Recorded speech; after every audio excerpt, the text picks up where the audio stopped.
Hey, I'm Pat Porter, broker for RecLand Realty. Have you ever thought about, man, can I tell them this or can I tell them that? Well, let's discuss that for a minute. I'm waiting here on the just corner of the highway and a Timberland Road for some guys to come look at a piece of property. And I know there's going to be some questions that come up on this tract. It's going to be some things that, yeah, I can answer definitively, and some questions that they're going to ask me that I'm going to have to defer and go, well, you really need to check that out with this person or that person. This particular tract is out in the middle of nowhere. It does have a deeded access, and not everybody understands access. They're going to ask me some questions about how that deeded access through timberland is going to work.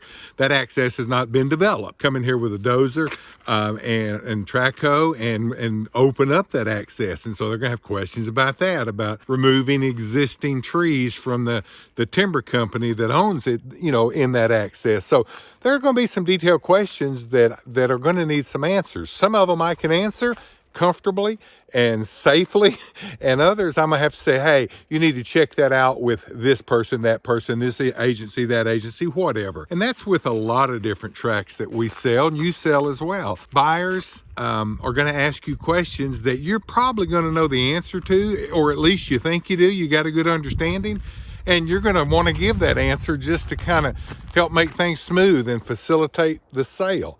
But should you? That just depends on the question.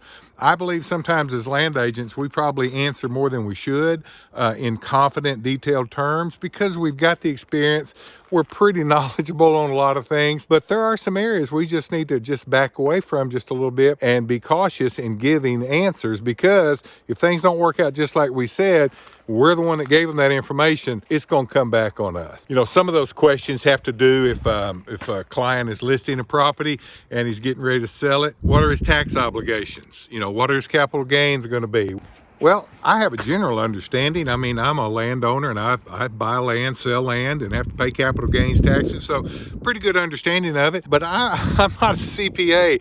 And so for me to go diving off into somebody else's tax burden and giving them information that they're going to then rely on and depend on, I got to be real careful with that. Other things like boundary lines and corners and boundary disputes and fence lines, things that really only a surveyor can speak to, really needs to be pointed to the surveyor and not us answering those questions. Yeah, you and I know a lot about boundary disputes. We know about property lines versus fence lines and what's been on the ground for a number of years and things like that. But to speak to that with authority, as if our word is the final word on it, we can get ourselves in trouble that way. And I've seen land agents get in trouble by saying more than they should. What about putting in a crossing on a creek? Well, yeah, you go ahead and do that. Yeah, but the Corps of Engineers may have something to say about that. To do something and then have the Corps of Engineers come back on somebody just because we said they could put it in a bridge. No, you better be careful with that. Yeah, I'm getting more and more clear the older I get in this business. Give general information. If you know something, just give general information.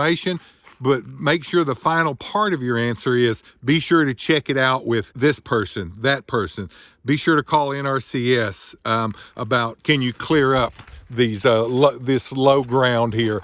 Be sure to call the Corps of Engineers about putting in a bridge or a crossing or doing something to a waterway or along a water's edge somewhere. Just be real careful, guys, what you answer. I think you and I can be experts in this business, not so much by giving people the final word on everything, but being the resource to tell a client where to go get the answer. I would be very wary of somebody who had an answer for everything, but I'd be very appreciative of somebody who had the answer to who I could call, where I could check, where I should go to get the detailed and final answer, to get the official word on something. That guy I'm going to respect. The guy that acts like he knows it all, I'm going to be a little cautious of him. They should give you phone numbers. They should give you contact information. They should point you in the right direction. But their job is to give you information, not final answers. And that may be the best thing I said in this video. The land broker, the land agent's job is to give you information, but not final official answers on properties that you're selling or buying.